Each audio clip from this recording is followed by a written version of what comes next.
In the flow of Chinese history, hidden among ancient books, there is a work full of mystery and controversy. The Book of Lord Shang. Considered a forbidden book, buried in darkness for thousands of years, this book contains ruthless political tactics, manipulative schemes to an unbelievable extent, contributing to the power of a dynasty, but at the same time also spreading terror to millions of people. The Great Wall, a symbol of the power and prosperity of the Chinese Empire, majestic and immortal. However, few people know that behind this magnificent work are dark secrets, cruel tricks recorded in the Book of Lord Shang, the forbidden book that has been forgotten. The Book of Lord Shang, with its harsh legalist ideology, outlined the most brutal human manipulation strategies in history, turning people into mindless machines, slaves who obeyed absolutely. Its author, Shang Yang, a brilliant thinker, an architect of a powerful empire, but also the one who spread terror to millions of people. During the Warring States period, China was plunged into chaos, with vassal states vying for power. In that context, Shang Yang appeared with harsh legalist ideas, advocating the use of absolute power to unify the country. Qin Shi Huang, the first emperor to unify China, thoroughly applied the ideas in the Book of Lord Shang, establishing an authoritarian, brutal regime, turning the people into docile sheep, unconditionally obedient. But behind the glory, behind the power of the empire, are the sufferings, the cries of the people that pierce the heavens. They were exploited, oppressed, deprived of all freedom. They were just pawns in the hands of the king, tools to serve the ambition of hegemony. Today, we will together turn the dark pages of history, explore the terrifying secrets hidden in the Book of Lord Shang, to better understand the brutal nature of the feudal regime and draw valuable lessons for ourselves. Join us on the journey to find the truth, seek justice, and seek a brighter future for humanity. Hello everyone, I'm Wondrous Dharma. Today, we will explore together the terrifying secrets hidden in the Book of Lord Shang, the book that contains the most brutal human manipulation tactics in Chinese history. Let's start this journey of discovery together. To control the populace, the authorities implemented 3 measures, with Ngudan being the first. Ngudan, keeping the people ignorant, is one of the insidious tactics exposed in the Book of Lord Shang, a testament to the brutality of absolute power. More than just suppressing knowledge, Ngudan is a systematic policy designed to eliminate critical thinking, stifle independent spirit, and turn people into passive, obedient individuals who are easily controlled. The essence of Ngudan lies not only in restricting access to knowledge, but also in stuffing people with distorted ideas, twisting the truth, and creating a false picture of the world. The ultimate goal is to consolidate the ruler's power and maintain social stability by preventing any seeds of rebellion. When people are no longer capable of independent thinking and objective assessment of information, they will readily believe whatever the authorities propagate, regardless of right or wrong, true or false. To achieve the goal of Ngudan, feudal dynasties employed various sophisticated methods. Controlling education was one of the most effective tools. In a feudal society, people's access to knowledge was strictly limited. They were only taught basic knowledge that served production and warfare. Lessons on history, philosophy, literature, etc. were strictly censored, conveying only content that praised the court and glorified the king. The aim was to indoctrinate people with a blind sense of loyalty to the monarch, making them absolutely faithful to the rulers. Controlling information was equally important. In modern society, information is likened to lifeblood. Whoever controls information controls the world. Feudal dynasties understood this well, so they sought every means to prevent the flow of information, strictly censoring publications and newspapers. Only information beneficial to the court was allowed to be widely disseminated. People lived in an information blackout zone with no opportunity to access different schools of thought, making them easily led by the propaganda of the ruling powers. Propaganda is the art of molding the truth. Feudal dynasties used propaganda as an effective tool to brainwash the people. They constantly praised the king's wisdom, the country's prosperity, and the benefits people enjoyed under their rule. At the same time, they did not hesitate to slander, distort, and even falsely accuse those with opposing views, those who dared to criticize the regime. As a result, people gradually formed a blind faith in the court while fostering hatred towards imaginary enemies. Punishment was also used as a deterrent to prevent people from resisting. Those who dared to criticize or oppose the court would suffer cruel punishments, even affecting their families and lineages. This harshness created a suffocating atmosphere, causing people to live in fear, bugan express their personal views, and gradually lose their spirit of resistance. History records many examples of the Nudun tactic. The story of the wooden log and 50 taels of gold is a typical illustration. Shang Yang, a high-ranking official during the Qin dynasty, erected a large wooden log at the city gate, promising a reward of 50 taels of gold to anyone who could move it. Initially, everyone was skeptical, but eventually, a gullible person followed through and received the reward. This generous act by Shang Yang was not only aimed at establishing trust, as he claimed, but also a cunning trick to sow blind faith in the king among the people, making them not dare to question any orders, no matter how absurd. The burning of books and burying of scholars policy of Qin Shi Huang is also a prime example of Nudun.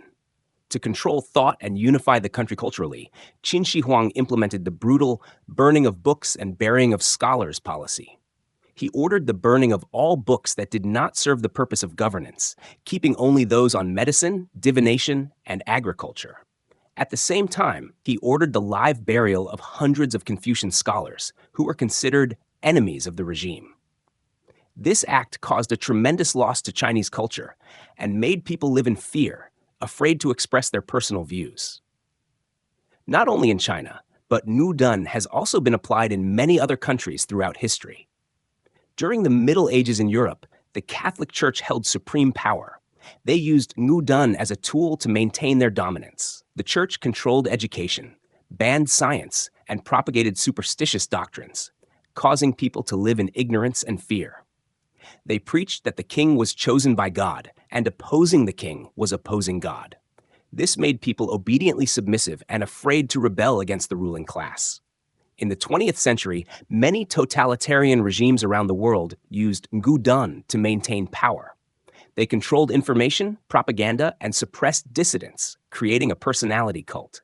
Examples include Hitler's regime in Germany, Stalin in the Soviet Union, and Pol Pot in Cambodia. They used all means to brainwash the people, turning them into war machines, serving their ambitions. Nudun is a brutal tactic that deprives people of the light of intellect and hinders the development of society. It is a valuable historical lesson, reminding us of the importance of freedom of thought, critical thinking, and continuous pursuit of knowledge. Only when people are free to think, have access to diverse information, and can develop their creative potential, can society truly develop. In the Book of Lord Shang, the Nudun tactic emerges as a haunting specter, a brutal scheme employed by feudal dynasties to control their subjects. Unlike Nudun, which focuses on psychological manipulation, Nudun directly aims to strip the people of their power, extinguish their will to resist, and transform them into weak, dependent individuals incapable of opposing oppression and exploitation.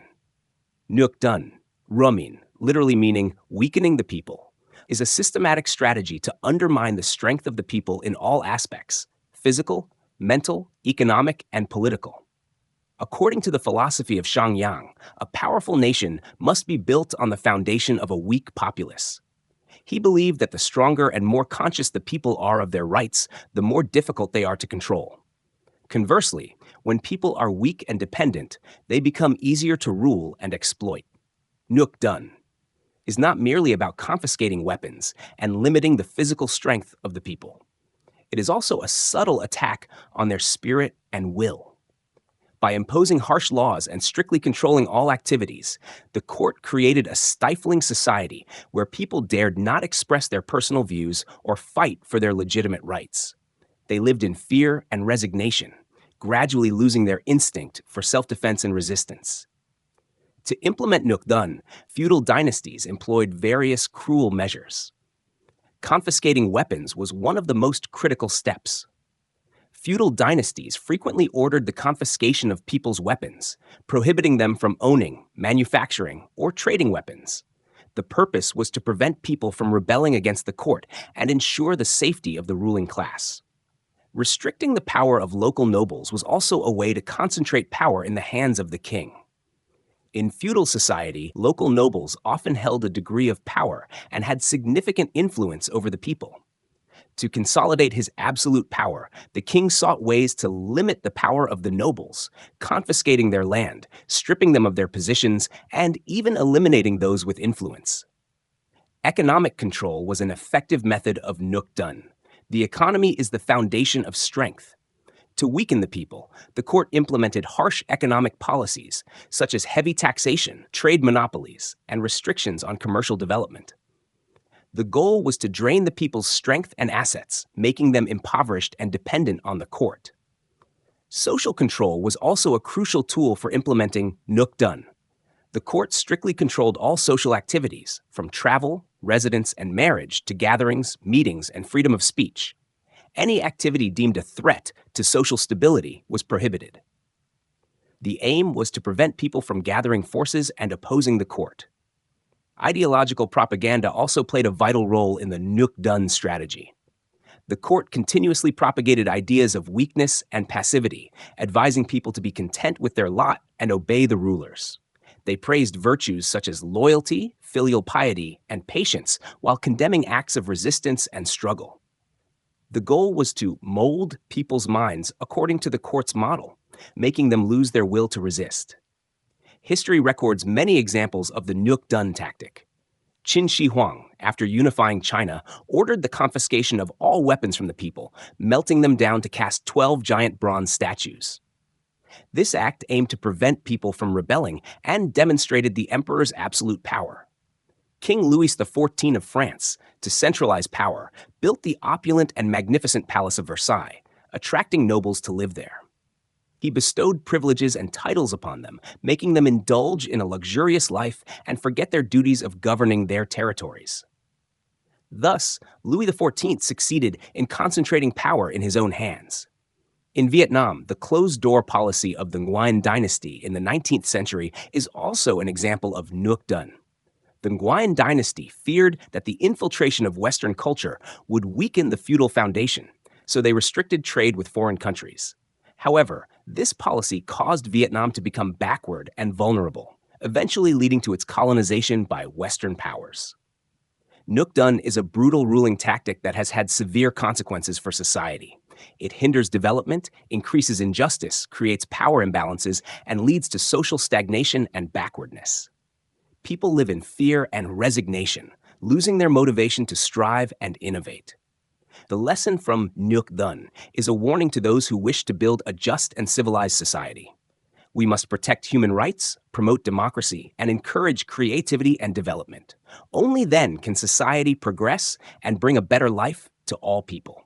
Bundun, pinmin, or impoverishing the people, stands as one of the most brutal and insidious strategies described in the Book of Lord Shang. This tactic goes beyond mere exploitation of labor. It is a deliberate policy aimed at draining the people's strength and assets, pushing them into extreme poverty, and keeping them preoccupied with survival so that they have no energy left for resistance or for demanding their rights. Shang Yang, the influential thinker behind the Book of Lord Shang, argued that impoverished people are easier to control. He believed that when people struggle with hunger and cold, they lack the time and energy to think about greater issues, let alone challenge the ruling authority. In this way, Bundun became a highly effective tool to maintain stability and consolidate the ruler's power. To implement Bundun, feudal dynasties employed a range of harsh measures. First among these was heavy taxation. People were subjected to countless types of taxes, including land taxes, poll taxes, commercial taxes, and even taxes on salt, making daily survival increasingly precarious. Second, trade monopolies were established. Essential goods like salt, iron, and textiles were monopolized by the court, which suppressed purchase prices and inflated selling prices, thereby reaping enormous profits at the people's expense. Moreover, economic development, particularly in commerce, was strictly restricted. The authorities feared that prosperity might give people the resources and will to challenge their control. Forced labor was also commonly used to implement Bundun. Ordinary people were compelled to participate in labor-intensive projects, such as constructing palaces, tombs, and fortresses. They were forced to work under brutal conditions without pay and were frequently beaten and abused. History provides numerous examples of the Bundun policy. The economic policies of the Qin dynasty are a prime illustration. Harsh measures, including heavy taxation, monopolies on key goods, and limitations on commerce, led to widespread poverty and suffering. Eventually, the public's despair and resentment contributed to the dynasty's rapid collapse. Similarly, the serfdom system in Europe during the Middle Ages exemplifies the Bundun tactic. Serfs were the lowest class in society, ruthlessly exploited by feudal lords. They paid land taxes, poll taxes, and were forced into hard labor. Their lives were as miserable as slaves, bound to serve the interests of the ruling class. The Bundun tactic left severe consequences for society. It led to widespread poverty, social unrest, and rampant crime. Rebellion became a frequent outcome as people, driven by misery, rose up against oppressive regimes.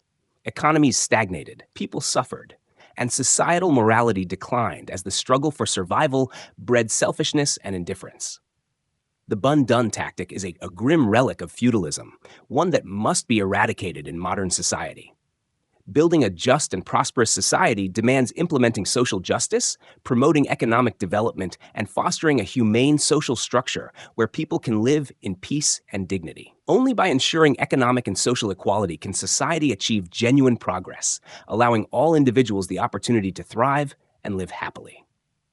The Book of Lord Shang not only describes manipulative psychological strategies such as Nu Dun, Nyuk Dun, and Bundun, but also outlines brutal physical tactics, Luk Dun and Thi Hin. Together, these tactics form a ruthless system designed to exhaust the populace and foster complete submission to the ruler's power. Luk Dun, Dimin, meaning exploiting the people's labor, involves relentless exploitation of the populace, reducing them to tools serving the interests of the court. People were forced to work on vast construction projects, palaces, tombs, fortresses, and canals, under grueling conditions, often without pay and subject to harsh abuse. This tactic not only inflicted physical harm, but also robbed people of time and opportunity for personal advancement, dragging them further into poverty and despair. Meaning, punishment involves using cruel punishments to eliminate dissent and spread fear. Feudal dynasties employed barbaric punishments, including beheading, hanging, death by 1,000 cuts, and dismemberment by 5 horses. Entire families and clans of the guilty were often punished. The goal was to terrorize the populace into submission, suppressing any impulse toward resistance or dissent. The combined effects of Luk Dun and Thi Hin created a suffocating environment of control. People were worked to the bone, constantly fearful of brutal punishment. This toxic combination bred passivity and obedience, forcing the population into a state of helpless submission.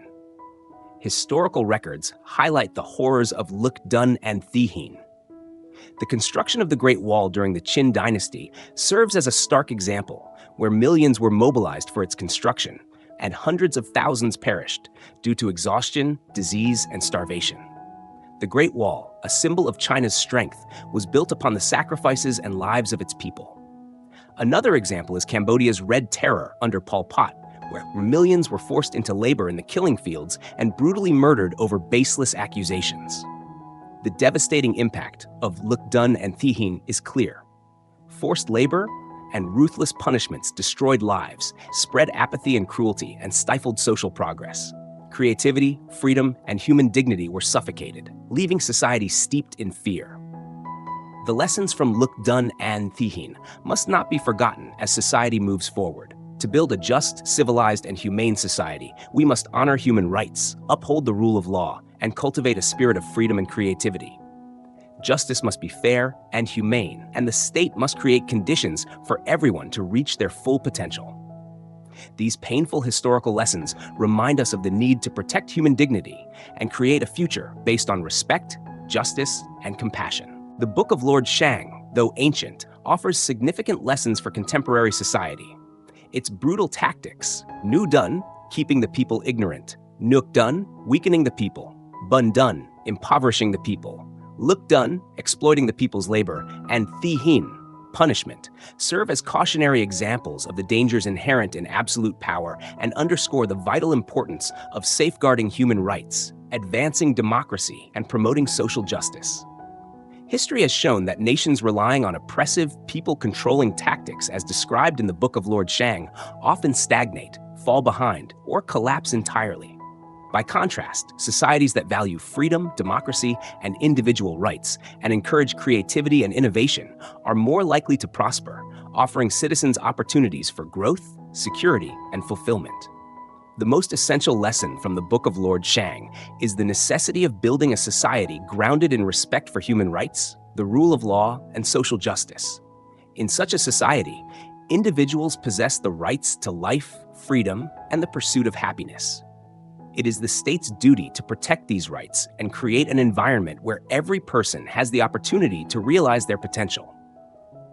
Achieving this vision requires rejecting authoritarian ideologies, fostering education to raise public awareness, protecting freedoms of speech and the press, establishing a law-governed state, and promoting socio-economic development. While controversial, the Book of Lord Shang ultimately offers invaluable lessons that encourage us to build a society based on compassion, justice, and respect for all.